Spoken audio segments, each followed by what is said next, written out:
أعوذ بالله من الشيطان الرجيم. بسم الله الرحمن الرحيم. لقد جاءكم رسول من أنفسكم عزيز عليه ما عنتم حريص عليكم بالمؤمنين رؤوف رحيم.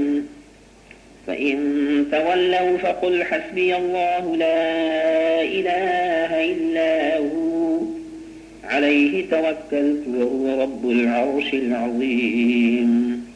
صدق الله مولانا العظيم وبلغ رسوله النبي الحبيب الكريم، ونحن على ذلك من الشاكرين والشاكرين والحمد لله رب العالمين. درود پڑھیے صلی اللہ علی محمد صلی اللہ علیہ وسلم صلی اللہ علی محمد صلی اللہ علیہ وسلم.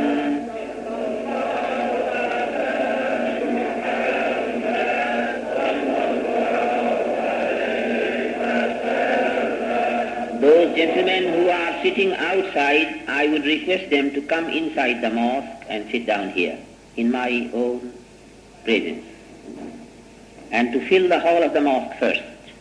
Those who are standing, I would request them to sit down.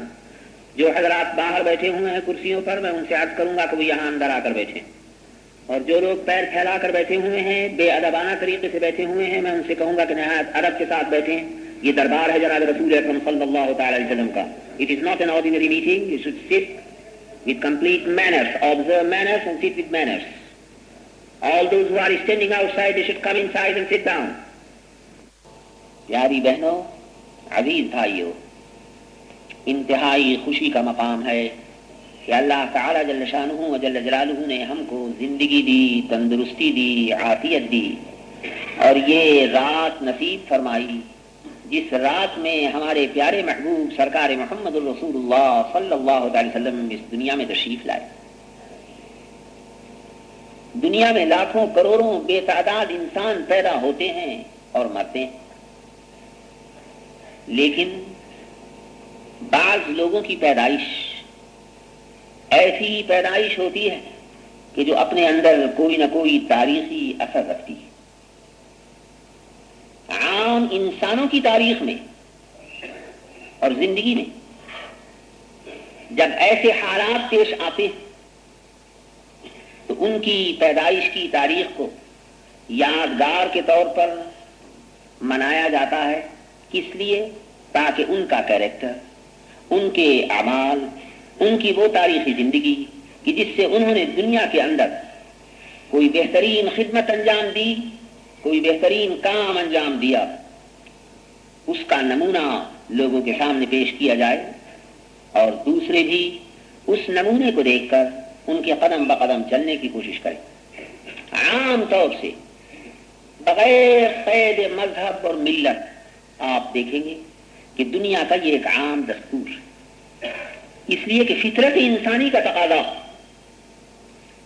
کہ اگر وہ کسی دن بیمار ہوا ہے اور سخت بیماری سے اسے مقابلہ کرنا پڑا، تو جب سال پورا ہوگا اور وہی دن وہی تاریخ آئے گی تو اس کو خواہ خیال پیدا ہوتا ہے کہ اس دن میں بیمار ہوا تھا اور اس دن مجھے یہ تکلیف پہنچی تھی.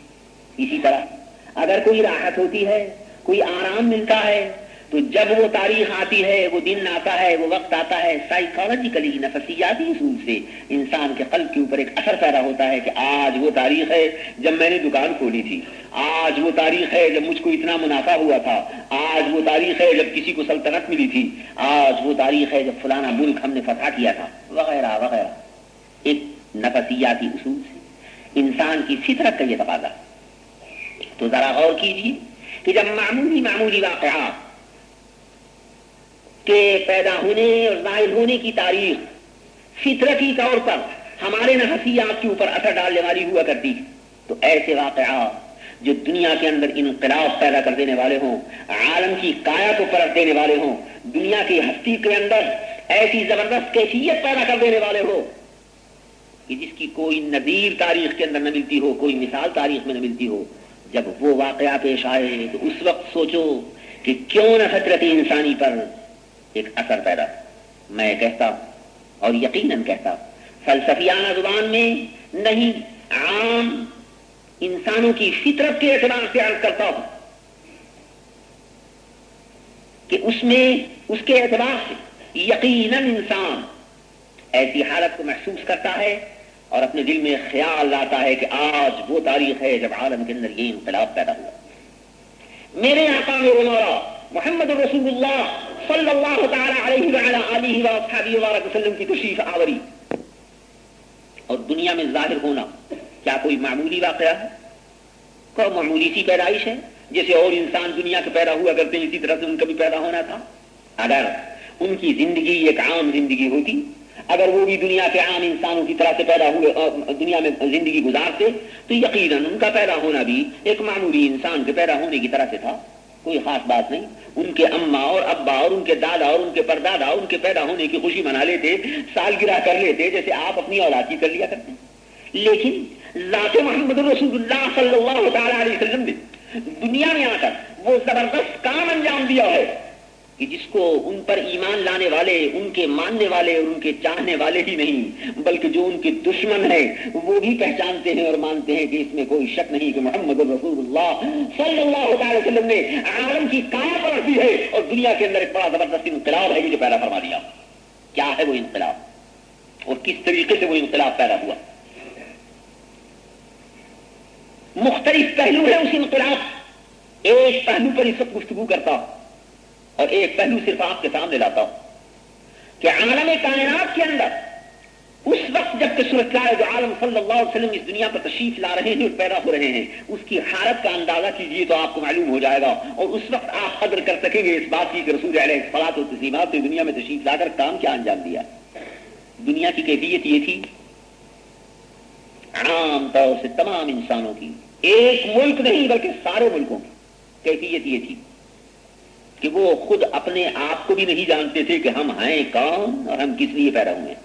ہمیں یہی پتہ نہیں تھا کہ ہم کون ہیں اور کیوں بنے اور ہمیں دنیا میں کرنا کیا. دیوانوں کی طرح، بے عقلوں کی طرح کسی کی کیفیت یہ تھی کہ پتھروں کی پوجا کر رہا ہے. اگر کسی مقام کے اوپر اس کو ٹھوکر لگی اور اس کو چوٹ لگی، وہ یہ ڈر گیا کہ یہاں ضرور کوئی ایویل اسپرٹ ہوگی، کوئی بھوت ہوگا جس نے مجھ کو گرایا ہے، لہذا یہاں پھول چڑھا دیا کروں اور یہاں تھوڑا سا سندل لگا دیا کروں. وہیں ایک بت بنا کر رکھ دیا گیا، وہیں ایک پتھر کو رکھ دیا گیا نشانی کے طور پر. سورج سے شعاعیں آ رہی ہیں تو سوچا کہ سورج ہماری خدمت کر رہا ہے، سورج سے ہم فائدہ پا رہے ہیں، اس کو خوش کرنے کے لیے لاؤ اس کے سامنے ہاتھ جوڑو اور منت کرو. چاند کی روشنی ہم پا رہے ہیں، اگر چاند کی روشنی ہمیں نہ ملے تو ہم محروم ہو جائیں بہت سی نعمتوں سے، لاؤ چاند کے سامنے سر جھکا دیں. کوئی ستاروں کے سامنے سر جھکا رہا ہے، کوئی چاند کے سامنے سر جھکا رہا ہے. کسی نے اس سے بھی زیادہ ذلیل صورت اختیار کی، اس نے سوچا کہ پیپل کی چھاں میں، پیپل کے سائے میں ہم بیٹھا کرتے ہیں، لہذا پیپل کو بھی دیوتا قرار دے دو، اس کی بھی پوجا کر لیا کرو، اس کو بھی خوش رکھنے کی کوشش کرو. گائے نے انہیں دودھ پلایا تو سوچا کہ گو ماتا کا دودھ ملتا ہے، میاں تو ہماری یہ ہے، لاؤ اس اماں کو بھی خوش کرو اور اس کی بھی خوشامد کرو، اس کی بھی پوجا کرو. اس کی پوجا یہاں تک کرنی شروع کی کہ اس کے پیشاب کو بھی پینا شروع کر دیا اور اس کے پاخانے کو بھی کھانا شروع کر دیا. ہندوستان کے اندر میرے ہندوستانی بھائی یہ تماشا دیکھتے ہوں. 12 جب دنیا کی کیفیت یہ ہے کہ ایک طرف اعتقادی نقطۂ نظر سے مجھے یہ پتہ ہی نہیں ہے کہ ہمارا پیدا کرنے والا کون ہے اور وہ ہستی کون سی ہستی ہے جس کے سامنے ہم کو سر جھکانا چاہیے. جب دنیا والوں کو یہی خبر نہیں ہے کہ ماں کسے کہتے ہیں، باپ کسے کہتے ہیں، بھائی کسے کہتے ہیں، یعنی ماں کا کیا حق ہے، بھائی کا کیا حق ہے، باپ کا کیا حق ہے، ہمیں ان کے ساتھ کس طرح پیش آنا چاہیے. پھر انہیں اپنے متعلق بھی یہ خبر نہ تھی، کہ ہمیں کیا کھانا کیا نہیں کھانا، کیا پینا کیا نہیں پینا، کیا کرنا کیا نہیں کرنا، ہم جو کام کر رہے ہیں اس کا نتیجہ آخر کیا ہوگا. جب دنیا اس قدر اندھیرے میں پڑی ہوئی ہے کہ کوئی ہادی، کوئی رہبر، کوئی بتانے والا پردہ عالم کے اوپر نہیں ہے کہ دنیا کے انسانوں کو یہ بتا دے کہ تم کون ہو، تمہیں کیا کرنا. یہ ایک سوال تھا ہر ایک کے سامنے. تو ذرا غور کرنا کہ ایسی حالت میں جب دنیا کہ انسان بالکل اندھوں کی طرح سے دیوانے ہو رہے ہیں اور انہیں کچھ پتہ ہی نہیں ہے کہ ہمیں کیا کرنا، اپنی